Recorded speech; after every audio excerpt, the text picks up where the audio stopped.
Hey, bienvenue pour une nouvelle vidéo sur la chaîne Fulguro Geek. Donc ce matin, il y a eu un nouveau Night City Wire, donc l'épisode 2, comme il avait été prévu au mois de juillet. Donc il y a eu beaucoup de nouvelles informations qui ont été données, du nouveau gameplay qui a été montré, beaucoup d'informations sur les armes aussi qui vont être utilisées, qu'on va pouvoir utiliser durant le jeu. J'ai malheureusement pas pu faire le stream en live, donc la vidéo aujourd'hui, ça va être ma réaction au Night City Wire. J'ai vraiment hâte de voir ce qu'ils ont à nous présenter. J'ai vraiment hâte de voir le nouveau gameplay. C'est un jeu que j'attends tellement avec impatience. Tellement hâte au mois de novembre. Donc, on perd pas plus de temps et on lance ça maintenant. C'est parti!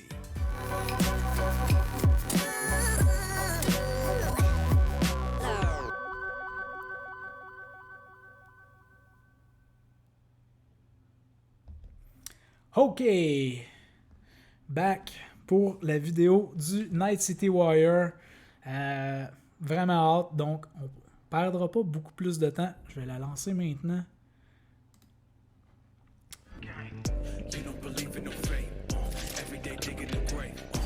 Tellement beau visuellement quand même le jeu, là. Les animations aussi des personnages. Là. Ouais. Hello and welcome to episode 2 of Night City Wire. This is the show from Il faut que ce jeu-là livre livre la marchandise, il y a tellement de hype. Là.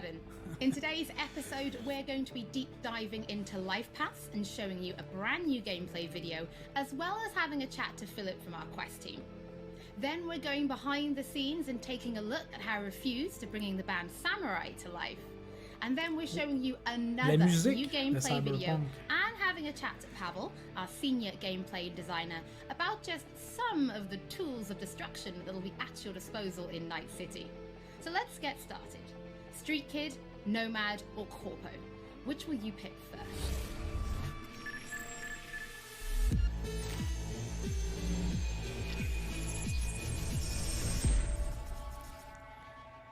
Life Path, on a 3 choix.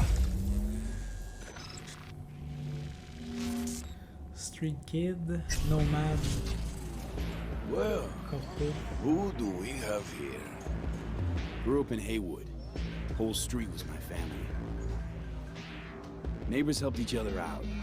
Thought nothing of it. I'm pleased to see you have not forgotten your roots. Born here, live here, die here. Ah, c'est certaines des scènes là, qu'on voit qui nous ont déjà été présentées, par exemple. Là, ça, c'est pas du nouveau gameplay, on a déjà vu ça. C'est très beau quand même. Là. Motherfucker. Got everybody fighting for a slice of the street. Get the fuck out of Vista. If you keep getting jumped, you find some stronger tubers. Il y a quand même un grand niveau de détail dans à peu près tout ce qu'on voit à l'écran quand même, c'est vraiment excellent. Blasting scabs, or become a legend overnight. We have arrived. The Major. Ready to get your cherry popped?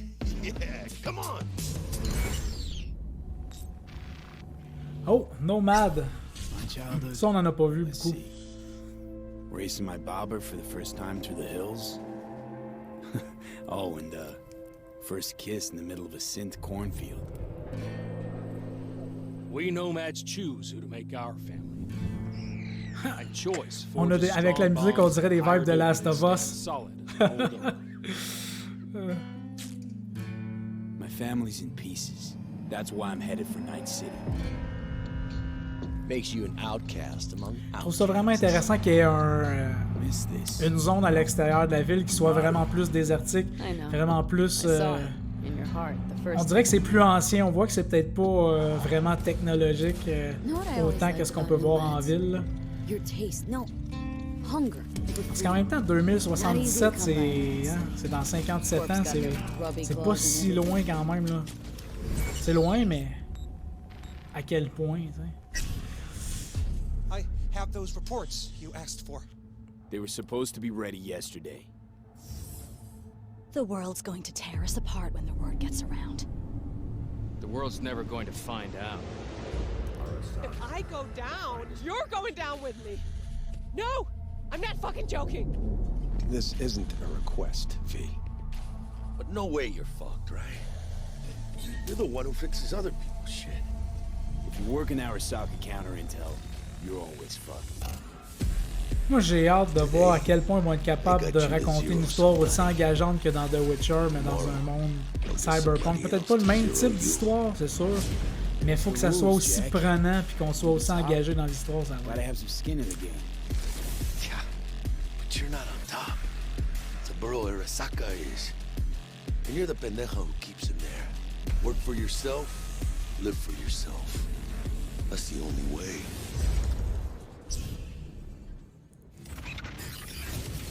Quand même, ça c'était des bouts de gameplay qu'on n'avait pas vu encore. Ben hâte de voir ça, c'est des on voit comme les backstories des personnages. Since I've had a chance to interview you about Cyberpunk. So I think for today we'll start with a question that everybody wants to know. How does the path you pick affect your time in Night City? It actually affects your time quite a lot throughout the whole game, but let's start at the beginning, because basically our game has 3 different starts depending on your life path. As an example, ça déjà là c'est intéressant là. Comparativement à The Witcher où on avait pas le choix, c'est une histoire qui se suivait. Mais là, in the, let's say, lower life aspects of the city, which can of course give you lots of good opportunities also later on in the game. C'est pas quelque chose qu'on voit beaucoup, hein, souvent dans les RPG, on peut créer notre personnage, mais on n'a pas de backstory qu'on peut choisir, on n'a pas un départ différent. But for one reason or another, you actually left that family behind, and now the beginning of the game for you will actually be how to get into Night City and how to make a new life there. Then you can also choose to actually be a corpo and choose the corporate life path. And that basically means that you're not at home in the streets of Night City or in the deserts of the Badlands. Les graphismes sont malades.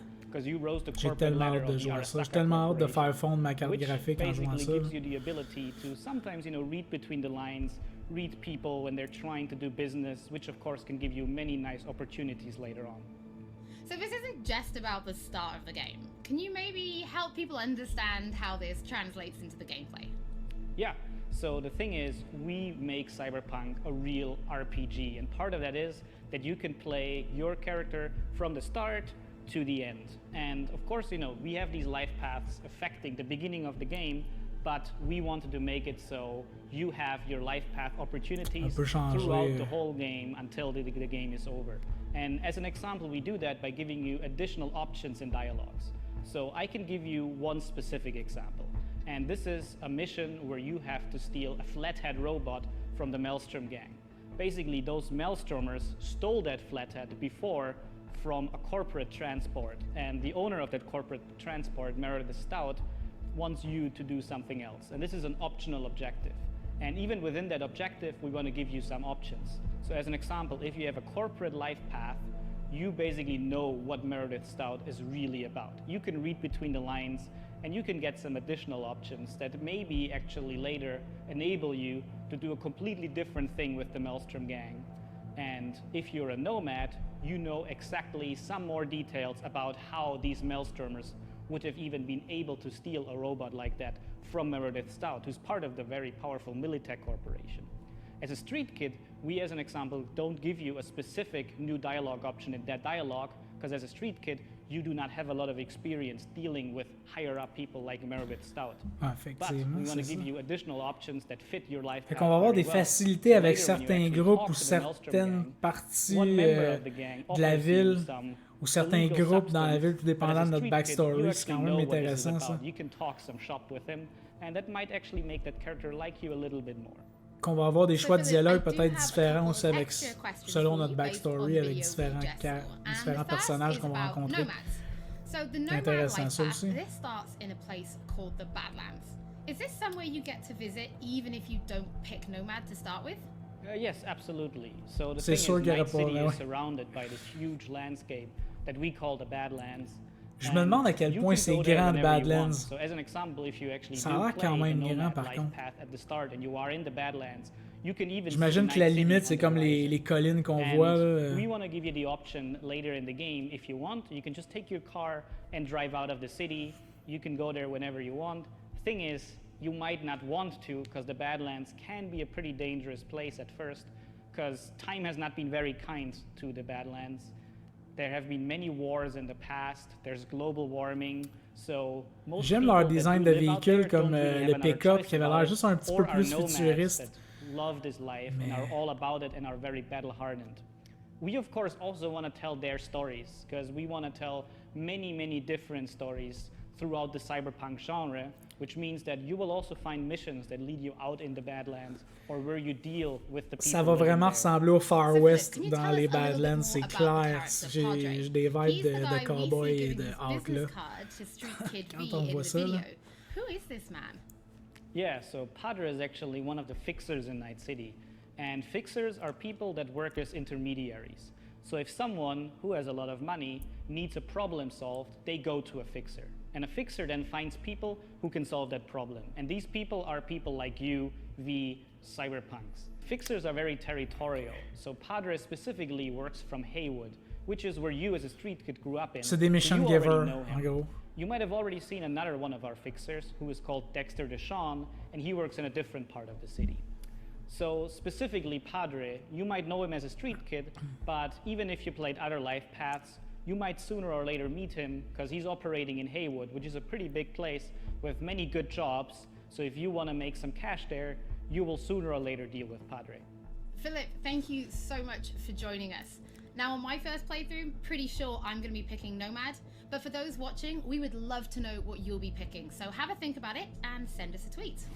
Je sais pas encore ce que je vais jouer. Later in this episode, we're going to be showing you another new gameplay video and having a chat to Pavel, our senior gameplay designer, about just some of the tools of destruction that will be at your disposal in Les armes, j'ai hâte de voir ça. Il est censé avoir de la customisation, tout ça. Because music plays a huge part in bringing Night City to life. Now in future episodes, we're going to talk about things like radio stations and even the original score. But today, we're going to take a look behind the scenes at how Refuse to bringing Johnny Silverhand's band, Samurai, to life. Ah, ok.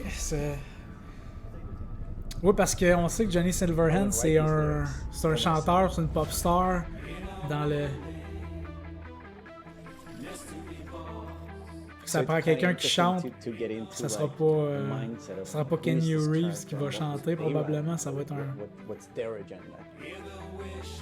Ouais, en même temps, il joue de la musique Keanu Reeves.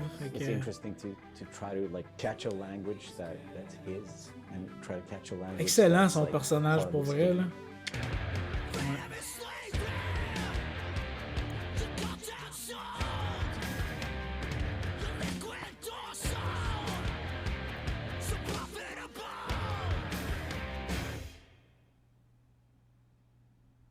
There is a reason why we're here.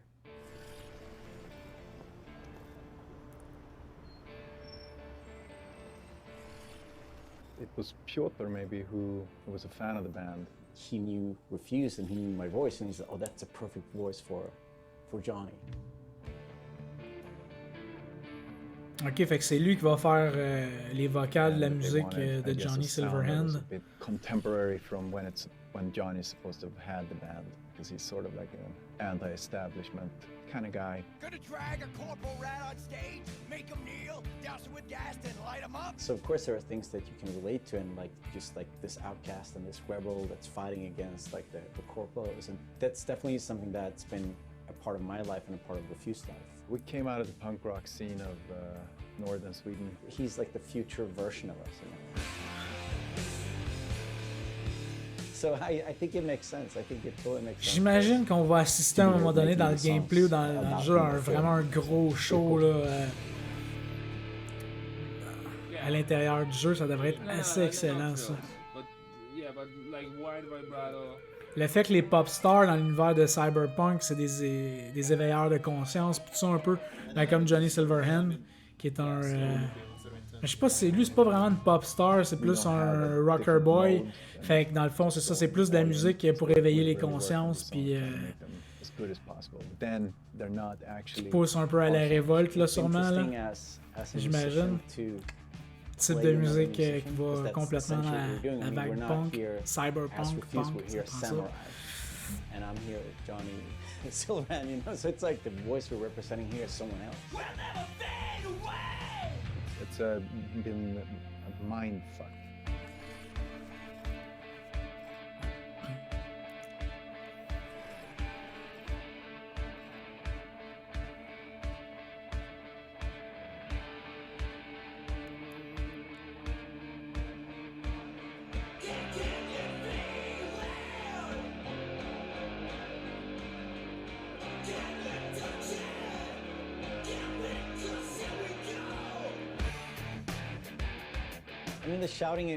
J'aime le style un peu à la Limp Bizkit. Vraiment, là. Ça fait vraiment ce genre-là. I'm happy with everything except for Asa Lynn. Papa Roach. Again, it's Asa. Asa. Okay. The shouting's great, but think of that accent, or think of that like roll in and roll out. It's a bit weird because it's a very different way of singing when you're screaming like that, and it's hard to sort of swallowing some syllables there. Adjust your accent. Oh yeah, just try it again. So it's been a bit kind of frustrating. It wasn't horrible, but it wasn't great. But I mean, I get it. I mean, we have to maintain the illusion that this character that's a character of the game. Il y avait vraiment une vision comment fallait que le gars chante, puis c'était jamais comme exactement de la bonne façon, fait qu'il prenait tout le temps. Là. Telling you exactly how to enunciate things, because I'm not used to. Usually people just like give me a thumbs up, and then like you think the things like the rhythm, and you think about the pitch, and you think about all these things. But then someone comes in and like that word sounded weird. I'm like, what? No, that's how I sing. But so it's been a very a bit painful at times. But it's alright. See this soon, I'm chipping in. Roll the bones, I'm chipping in. Belt that cone, I'm chipping in. Ça ressemble aussi à du Rage Against the Machine. Tu sais, si on pense à la tune à la fin de la Matrice, là, quand Neo s'en va, c'est le bon genre de musique pour Keanu Reeves. Thing to be part of. As a person that's not a gamer, I don't think I fully understand the impact that this might have. If people like these songs and if people are excited, then that's going to be great. I mean, we are spending a lot of times trying to get this right, trying to get it to sound like, like samurai would sound, So it's quite interesting. It's a very different way of making music, actually.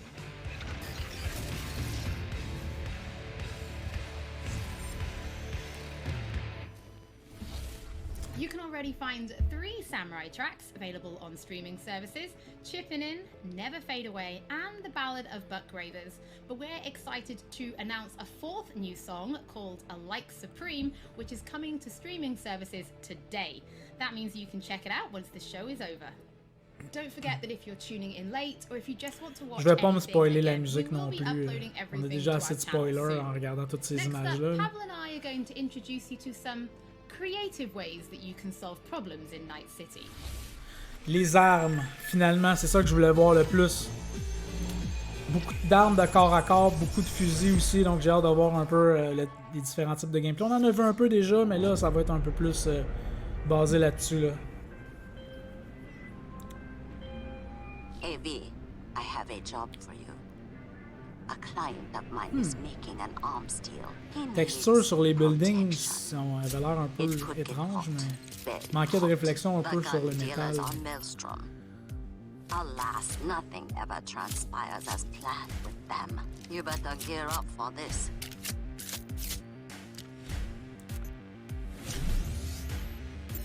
Oh, de la customisation d'armes. Ok.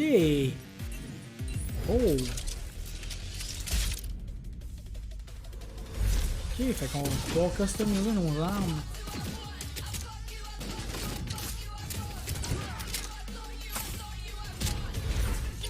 Ok, là au moins on voit pas plein de chiffres de dégâts, là, un peu comme dans les RPG. Ça a vraiment l'air plus d'un shooter de la manière que c'est présenté à l'écran. Ça, je suis content parce que les barres de vie, les chiffres qui descendent, là, non merci. C'est probablement quelque chose qu'on peut ajouter ou enlever dans les menus, ça, de toute façon. Là. Le moins de trucs dans le HUD possible pour briser l'immersion, là, c'est ça qui est le mieux. Comme dans Ghost of Tsushima.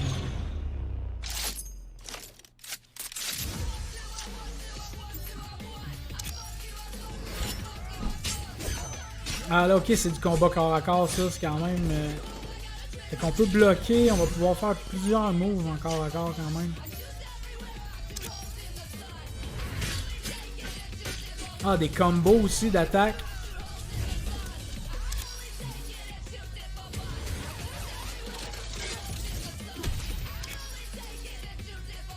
Oh! So V, are you willing? Yeah, I'm in. Probablement que c'est pas toute la sélection d'armes qu'on a vue là, mais ça donne un bon range de ce qu'on va pouvoir utiliser. Thank you so much for joining me. Now there was an awful lot in that video, right? Because there's more than just guns. Ben Absolutely. We have melee weapons, we have ranged weapons, we have cyberware, we have offensive cyberware, defensive cyberware, armor. We could talk for hours and hours about this stuff. Je me demande si le gameplay va être bon avec tous les types, par exemple, d'armes. Corps à corps, j'espère que ça sera pas clunky. The different types of guns that will be in the game. So we have three distinct types of guns in our game. We have power weapons, we have tech weapons, and we have smart weapons. Now, power weapons are the most similar to contemporary weapons. One thing they can do, which normal weapons cannot, is ricochet bullets off of surfaces. So you can hit somebody hiding behind cover or hiding behind a wall. Now, tech weapons, on the other hand, use electromagnetic power to propel a fully metal projectile to extreme velocities. What that allows them to do is to punch through cover or punch through walls to hit somebody who's not even aware that you're there. Smart weapons use guided missile technology to actually track targets in real time. So you can hit somebody who's dodging, running away from you, or you can hit somebody who's hiding behind cover. So Des balles à tête chercheuse. Cyberpunk doesn't just contain FPS elements, right? It's also a fully fledged RPG. So can you tell us how you guys approached introducing those RPG elements into gunplay? So I can tell you one thing, Holly, it wasn't easy to merge those two elements together. Now, we've spent a considerable amount of time merging the RPG and FPP side of our game. What the player will experience is that V changes from a small-time mercenary to a legend in the world of Night City. V becomes more and more proficient in using weapons as the game progresses. So they will see that reload times become shorter. Sérieusement, les combats corps à corps ont l'air vraiment excellents, là. You will have faster aiming time, you will move faster with your weapons. Everything becomes more in your control, and that gives you more opportunities to defeat the biggest encounters that we've designed for you. So I have prepared a few extra questions for you, Pavel, if you're feeling up to it. Of course. Okay, well the first is going to be, how do you find more weapons in Night City? Like, where will players be looking for them? So I expect the players to look everywhere for new and exciting weapons. You can, of course, buy weapons at vendor shops, and they will house an entire catalog of weaponry that you can get. However, the best weapons that you can find will be taken from enemies or loot caches that we have everywhere in Night City. The weapons rarities range from common through uncommon up to rare and then legendary. And as they go in rarity, they actually climb in power. However, legendary weapons are very specific in such a way that they possess unique abilities that you will find on no other weapons in the game. The players will actually need to make some tough choices to find some legendary weapons, because maybe they need to choose whether to kill a person who holds the legendary weapons that they want, or to spare them because they like them as a character.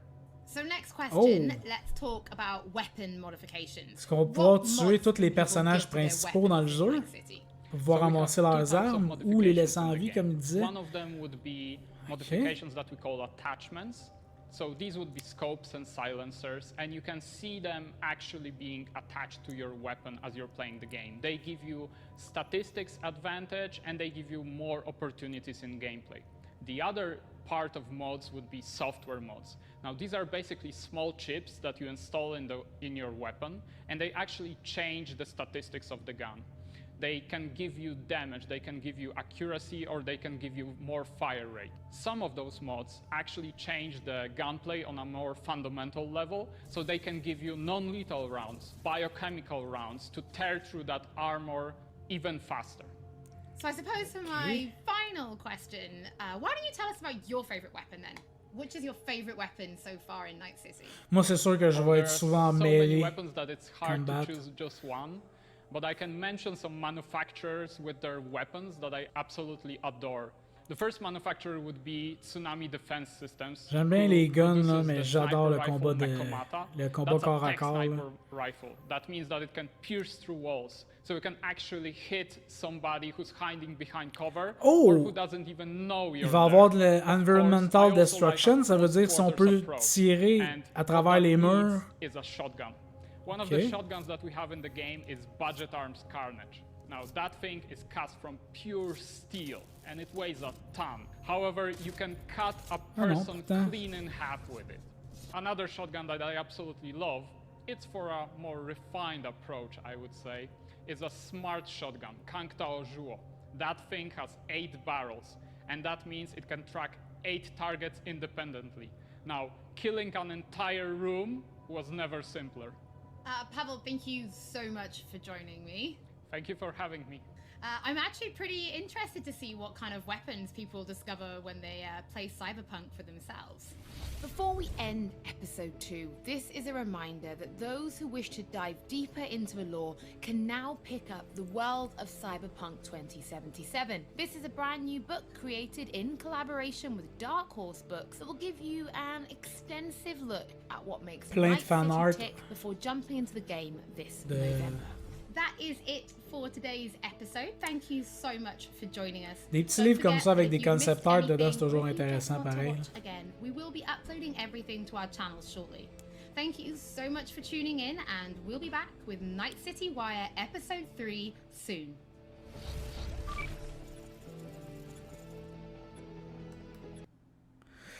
Donc, quand même assez intéressant comme petite présentation. On a vu un petit peu de nouveau gameplay. Les armes, honnêtement, les armes ont l'air vraiment cool. J'avais un petit peu peur. On n'avait pas vu beaucoup de gameplay en corps à corps. Là, on en a vu un peu plus. Il a l'air d'avoir des combos. Il a l'air d'avoir des animations quand même assez sanglantes. Il reste à voir si les animations, puis aussi si les contrôles ne seront pas trop clunky. C'est souvent un peu le problème que j'ai avec les jeux avec du combat corps à corps en first person. C'est que des fois, j'ai l'impression que le combat, les contrôles qu'on a sont un peu clunky. On n'est jamais comme à la bonne distance de notre ennemi pour le frapper. Mais ce que j'ai vu, honnêtement, ça avait l'air vraiment intéressant. Donc j'ai hâte d'essayer ça. Les armes, pour ceux qui ne veulent pas d'auto-aim dans un jeu, je pense que là, vous serez pas contents. Il y a des balles à tête chercheuse, des trucs comme ça, des missiles à tête chercheuse dans certains guns. Donc ça, c'est quand même assez intéressant, honnêtement, de pouvoir, si on n'est pas capable d'avoir distinctement la visibilité sur un ennemi, mais on sait qu'il est là, on va pouvoir faire des ricochets pour pouvoir le tuer avec nos balles. Honnêtement, j'ai pas vu ça dans beaucoup de jeux, puis je trouve ça quand même assez intéressant qu'ils aient utilisé cette mécanique-là. J'ai hâte de voir comment ils vont avoir implémenté ça dans le jeu. Ce qui avait l'air intéressant aussi, c'est le fait que ce jeu-là, honnêtement, quand il va sortir, il va y avoir beaucoup de choses là, qu'on va devoir prendre en compte. Les graphismes ont l'air vraiment intéressants. Toutes les fois que je vois ce jeu-là, je trouve que le niveau de détail est excellent. Les visuels, les visages des personnages. Les animations sont peut-être un petit peu, de temps en temps, peut-être pas à la fine pointe quand on voit des personnages se déplacer, mais c'est quand même excessivement bien fait. Donc, vraiment hâte d'essayer ce jeu-là.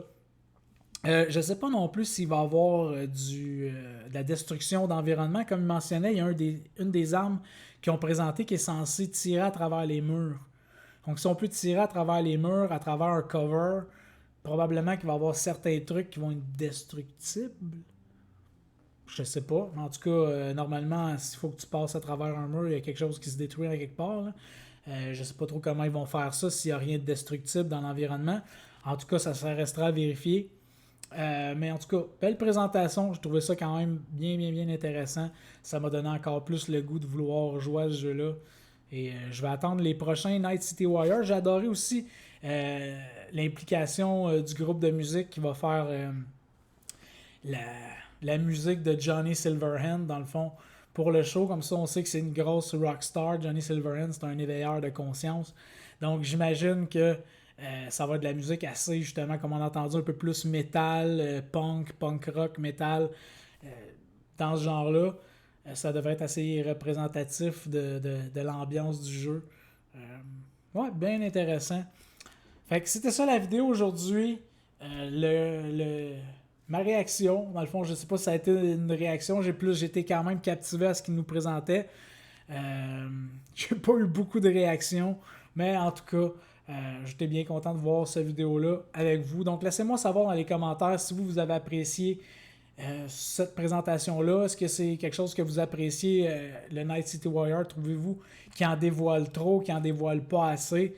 Moi, honnêtement, je suis quand même assez satisfait de tout ce qui monte depuis environ 1 an sur Cyberpunk. On avait vu le premier gameplay d'environ 40 minutes. Dernièrement, on a eu un autre 20 minutes de gameplay après le dernier Night City Wire. Là, on a ça. Il y en a d'autres qui s'en viennent durant l'année. Donc, pour ce qui est de la communication de CD Projekt RED, de ce côté-là, c'est excellent. On sait quand même pas mal à quoi s'attendre avec ce jeu-là. Il va rester à savoir si l'histoire va être bonne. Moi, j'en attends pas moins de CD Projekt RED. Je m'attends à un chef-d'œuvre du côté de l'histoire. Il faut que ça soit vraiment quelque chose de super intéressant. Donc, bien hâte de voir ça.